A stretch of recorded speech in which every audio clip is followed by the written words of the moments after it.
एक और बड़ी खबर राजसमंद से। जयपुर शहर से भाजपा की मंजू शर्मा जीती हैं, लेकिन राजसमंद से भी इस वक्त बड़ी खबर। राजसमंद से भाजपा की महिमा कुमारी ने जीत दर्ज की और एक बार फिर ये जो दूसरी जीत सामने आई है वो भी भाजपा के खाते में। अजमेर से भाजपा के भागीरथ चौधरी ने जीत दर्ज कर ली है, तीसरी जीत भी भाजपा के खाते में। लगातार ये जो 3 जीत सामने आई है, राजसमंद से भी भाजपा की महिमा कुमारी ने जीत दर्ज की है, तो इसके अलावा अजमेर से भी भाजपा के भागीरथ चौधरी ने जीत दर्ज कर ली।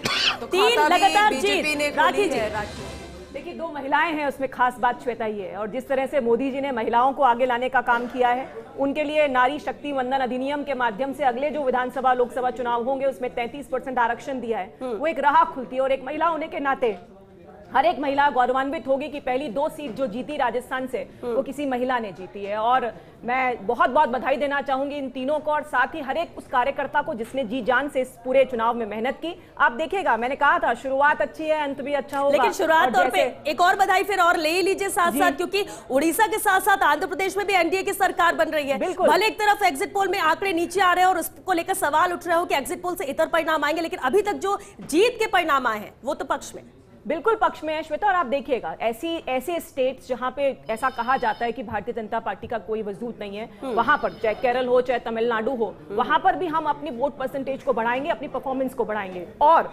ओवरऑल देश के अंदर पैन इंडिया अगर एक सिंगल पार्टी होगी तो इस चुनाव के बाद हम प्रूव करेंगे वो भारतीय जनता पार्टी है, चाहे नॉर्थ में हो, चाहे साउथ में हो, चाहे वेस्ट में या ईस्ट में। हर जगह अगर किसी ने अपनी प्रेजेंस शो करी है, हर जगह अगर अपने रिकॉर्ड को उसने और इंप्रूव किया है, तो वो भारतीय जनता पार्टी होगी। चाहे वो बंगाल की सीट हो, चाहे उड़ीसा की हो, चाहे तेलंगाना, जहां पे हमारी पिछली बार 4 ही सीट थी, 19% हमारा वोट परसेंटेज था, लेकिन उससे बेटर हम लोग करेंगे केरल में भी, तमिलनाडु में भी। आप देखिएगा pan India single largest party Bharatiya Janata party होगी। चलिए, ये तो जीत की बात हो गई। लगातार खाता खोला है 3 सीटों पर, लेकिन ऐश्वर्या आपसे इसका विश्लेषण लेना चाहूंगी, क्योंकि ये तो जीत की बात हो गई, लेकिन जो रुझान सामने आ रहे हैं वो बहुत ज्यादा पक्ष में भारतीय जनता पार्टी के नहीं है, लेकिन नतीजे आने अभी बाकी है। ये तो शुरुआती तौर से ही बढ़त बनाए हुए थे।